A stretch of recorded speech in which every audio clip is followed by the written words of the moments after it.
Hi everybody, it's Stephanie here.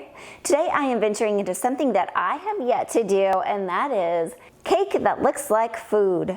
I got this idea because I've really been missing going to restaurants lately. So instead of going to a restaurant right now, I am going to bring the restaurant into my kitchen in the form of cake.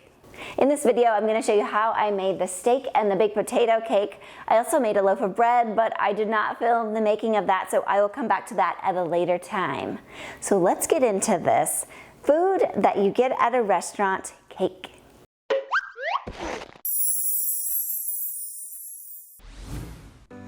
Okay, let's start with the baked potato. To begin, I have made myself an oval template and I put it on my cake, and I'm cutting around it to get the proper shape. And now that I have the right shape, I am going to get rid of this extra cake and pop that into a baggie and into the freezer for cake pops later on. And then I'm going to tort this cake by running my knife right through the middle so that I have 2 layers of cake. For the filling on this one, I am using chocolate ganache. Remember that chocolate ganache is a 2-to-1 ratio, which means 2 parts chocolate to 1 part heavy cream.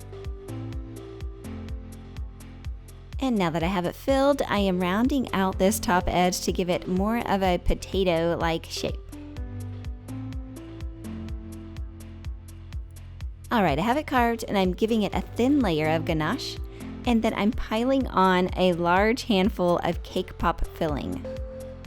This cake pop filling is more on the crumbly side. Just use your hands to get this texture by mixing in only a tiny bit of buttercream frosting into some vanilla cake. Next, I'm adding a pretty generous amount of ganache to the sides of the cake. It does not have to be perfect here at all because potatoes are not perfect, as you know. In my opinion, the most popular side dish in America is potatoes. I actually prefer French fries and mashed potatoes over a baked potato any day. Next, I'm covering my cake in brown modeling chocolate. And I'm bringing the sides of the modeling chocolate together so I can cut away the excess as clean as I can. But as I said earlier, it does not have to be perfect because potatoes are scratched and damaged. So do not worry if you mess it up a little bit here. I am also cutting away this modeling chocolate around the bottom edge. Next, I am cutting a slit in the top, and I begin opening up the potato to reveal the potato-looking cake pop filling. I think this actually looks just like the filling of a real potato. Okay, now that I have opened up the potato, I am trimming down the excess modeling chocolate right along that top edge, and I'm pinching and ripping those top edges to make it look more realistic.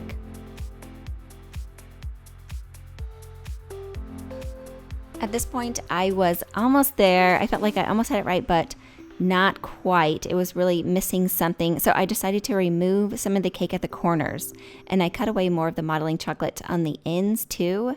And I just opened up that a little bit more, and I think that really did the trick. I also added back some of the potato cake pop filling to cover that dark chocolate ganache. And next, I'm using a few different tools to scratch it up and dent the potato. Do not be afraid to mess this up. We do not want perfection. We want it messy. We want it dented because that is what a real baked potato looks like.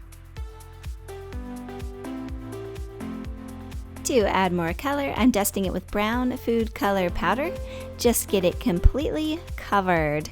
I am also brushing it with some brown food color paint.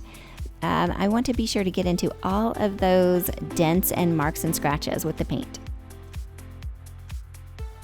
My potato is nearly finished. I just need to add a couple of toppings. This is a square of yellow modeling chocolate. To make it shiny and melty looking, I'm heating it up with my creme brulee torch. Tell me, what are your favorite toppings for a baked potato? I actually like sour cream and cheese, but I decided not to do those this time. Okay, one more thing, I'm going to make some chives. So to make this, I am brushing a piece of wafer paper with some paint, some green paint. And then I'm gonna set that aside to dry.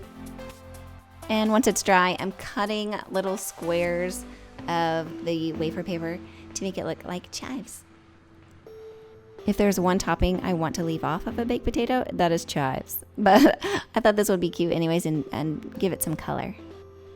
And then I'm sprinkling my chives over the top of the baked potato. My baked potato is complete, and I think it looks really good. I think it looks realistic and very good for my first try at making food cake.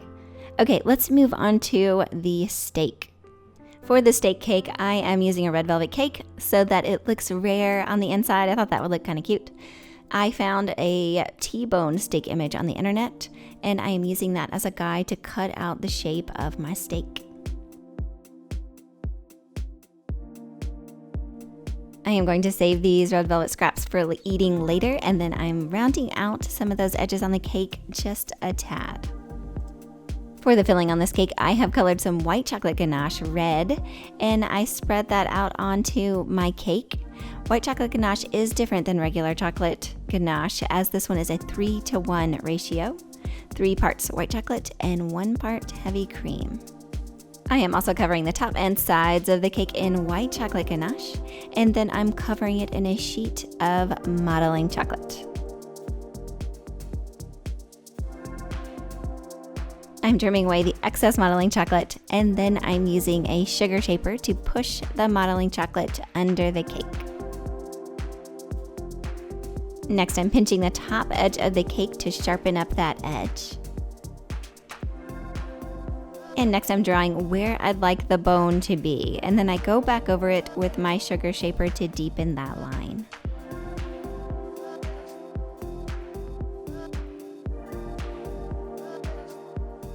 And then I'm using my tool to press into the cake right outside that bone, which will enhance the bone shape a little more. I am also drawing in some details on the bone by lining the inside of the bone. I am also adding different size dots inside the bone. This type of steak also has a layer of fat around the edges, so I'm drawing a thin line right around the edge of the cake. I am also damaging up the sides. Steak, just like the potato, is damaged looking, so you do not want this to look perfect either. Steak is actually not my favorite restaurant food at all. This is my husband's favorite food, so this one is for him. I would rather have sushi, quite honestly, and maybe I will make a sushi cake one day. I think that would be fun. I also wanted the top to be textured and scratched up, so you can use whatever tool you have and just scratch it up. Just make it look any way that you think a steak looks. Next, I'm creating the grill lines. So I'm just holding up my ruler to the cake, and I'm using it as a guide to draw lines, and I am going to go in both directions diagonally. And I'm going back over those lines, and I'm pushing the lines in deeper into the cake. All right, time to move on to the painting. I am using gel colors mixed with vodka, and I also use some of my Sweet Sticks paint to get this shade. It would have been better for me to color the modeling chocolate a light brown before I put it on the cake, so there would be less painting. But that's okay, it all worked out. And once I had a light shade of brown, I then went back over it in a darker shade. It was a little streaky, so when that happens to me, I just stop and I move on to another area.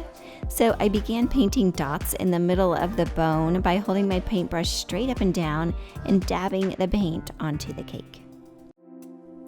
I am also painting the outer edges of the bone in a light tan color. Now that the bone was painted, I decided to go back over the top of the steak again to darken it up, and I'm also brushing inside the grill lines with black.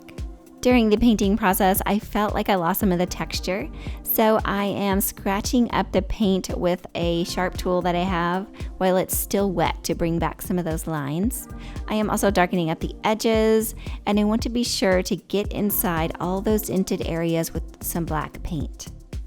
There is always a point in this process where I think it's not going to turn out, and then suddenly it just starts coming together, and that is always really exciting.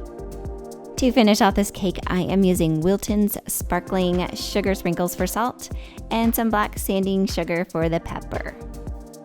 All right, my steak dinner cake is complete. If you have made it this far into my video, thank you so much for being here.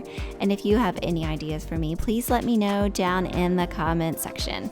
I hope you all are staying safe and well right now, and I will see you again next week with another baking project. Bye, everybody.